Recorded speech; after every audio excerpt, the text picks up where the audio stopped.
Have you heard of Berberine? It's an herbal dietary supplement now trending on social media. In fact, millions of views of videos about it on TikTok.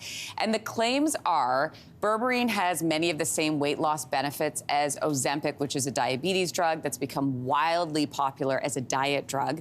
To separate fact from fiction in this conversation, we are joined by Professor of Health Sciences at the University of Waterloo, Ken Stark. Good morning to you. Nice to have you in studio this morning. Good morning. Thank you. So what is this? What is Berberine? So Berberine's a plant alkaloid. Like, my favorite plant alkaloid is caffeine, but like nicotine's another example. So plants would make these types of things to kind of protect themselves. But it's now used as a traditional Chinese medicine.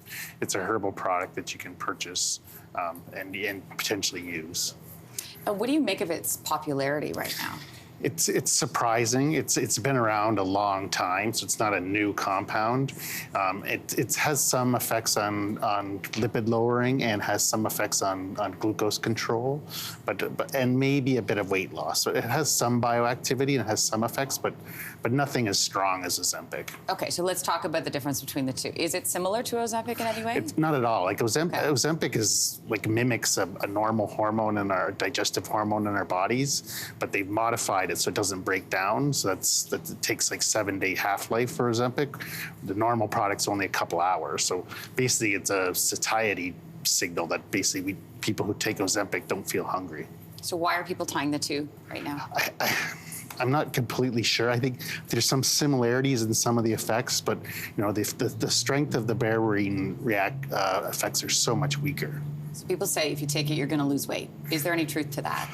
There's a few studies showing some weight loss, but you have to be careful with, like, if you go in a study and you have people interacting with you, consulting you, helping you, you're probably going to lose weight because of that effect.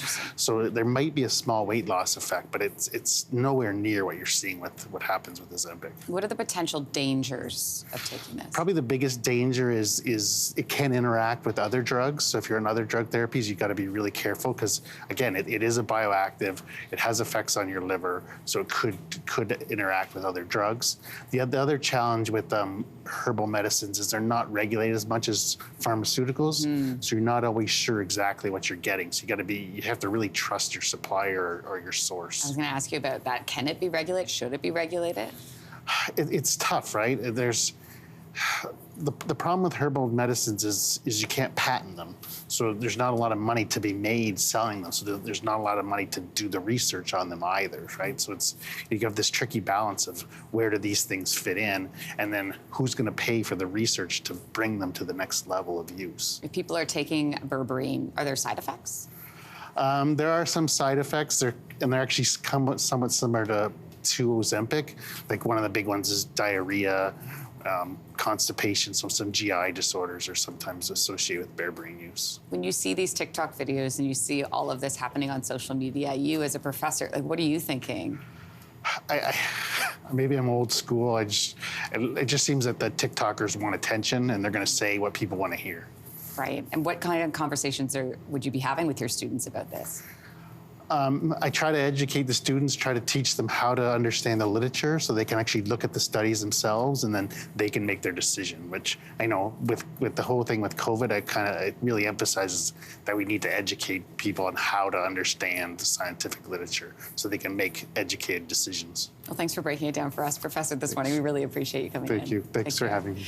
Hey, thanks for watching. If you liked this, be sure to subscribe here, or you can check out more Your Morning videos right here.